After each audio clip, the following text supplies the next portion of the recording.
السلام علیکم دوستو آج کی کہانی حضرت جنید بغدادی رحمۃ اللہ علیہ کی ہے۔ حضرت جنید بغدادی رحمۃ اللہ علیہ کا نام کون نہیں جانتا۔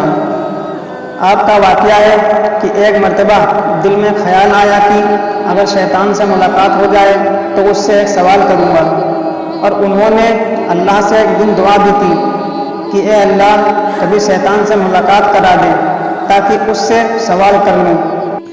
ایک دن نماز پڑھ کر مسجد کے باہر نکلے تو ایک بوڑھا آدمی جھک کر سلام کرنے لگا۔ حضرت جنید رحمۃ اللہ علیہ نے اس کو دیکھ کر کہا کہ تم کون ہو؟ تو اس بوڑھے آدمی نے کہا میں وہی ہوں جس سے ملنے کی آپ کو آرزو اور تمنا تھی۔ حضرت جنید رحمۃ اللہ علیہ سمجھ گئے کہ یہ اصل شیطان ہے۔ شیطان نے کہا آپ مجھ سے کیوں ملنا چاہتے تھے؟ حضرت جنید رحمۃ اللہ علیہ نے کہا کہ میرے ذہن میں تیرے متعلق ایک سوال ہے۔ سوال یہ ہے کہ جب اللہ تعالیٰ نے تجھے حضرت آدم علیہ السلام کو سجدہ کرنے کا حکم دیا تو میری سمجھ میں نہیں آتا کہ آخر تجھے کس چیز نے اللہ کے حکم کی تعمیل کرنے سے منع کیا؟ کیوں تو نے سجدہ نہیں کیا؟ کیا اللہ کی عظمت کو نہیں جانتا تھا؟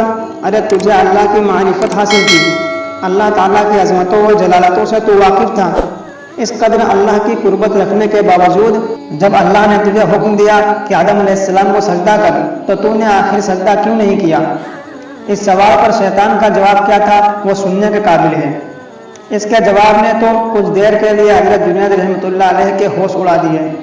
اس نے کہا کہ جنید آپ جیسا توحید پرست آدمی اور یہ مشرکانہ سوال، آپ جیسا توحید پرست ایک اللہ کو ماننے والا، ایک اللہ کی پوجا کرنے والا، اور آپ کے ذہن میں سوال آ رہا ہے مشرکانہ سوال کہ میں نے غیر اللہ کو سجدہ کیوں نہیں کیا؟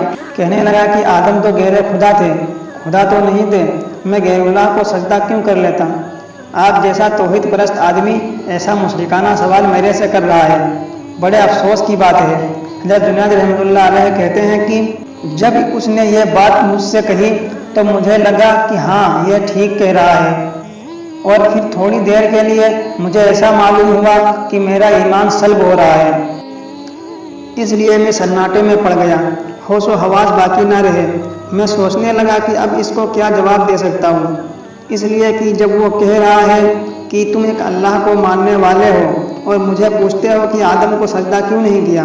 حضرت جنید رحمۃ اللہ علیہ کہتے ہیں کہ میرے ذہن میں جواب نہیں آیا، فوراً اللہ کی طرف سے الہام ہوا اور مجھ سے کہا گیا کہ اس سے پوچھو کہ حکم دینے والا کون تھا۔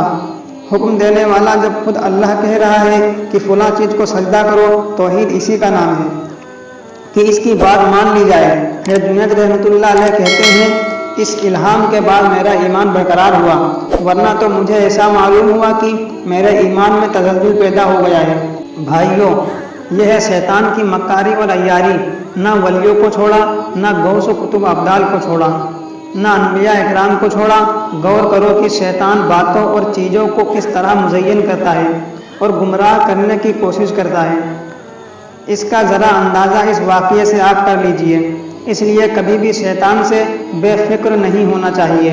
شیطان کی عیاری اور مکاری سے بسا اوقات انسان بے ایمان بھی ہو جاتا ہے، لیکن اسے خبر نہیں رہتی کہ میں بے ایمان ہو گیا ہوں۔ شیطان کفر کو مزین کرتا ہے۔ اللہ تعالی ہم سب کو نفس اور شیطان کے ہتھ کنڈے سے بچائے، آمین۔ دوستو، اگر ویڈیو اچھی لگی ہو تو لائک کریں اور اپنے دوستوں کو شیئر کریں، اور چینل پر اگر نئے ہو تو چینل کو سبسکرائب کریں۔ السلام علیکم ورحمۃ اللہ وبرکاتہ۔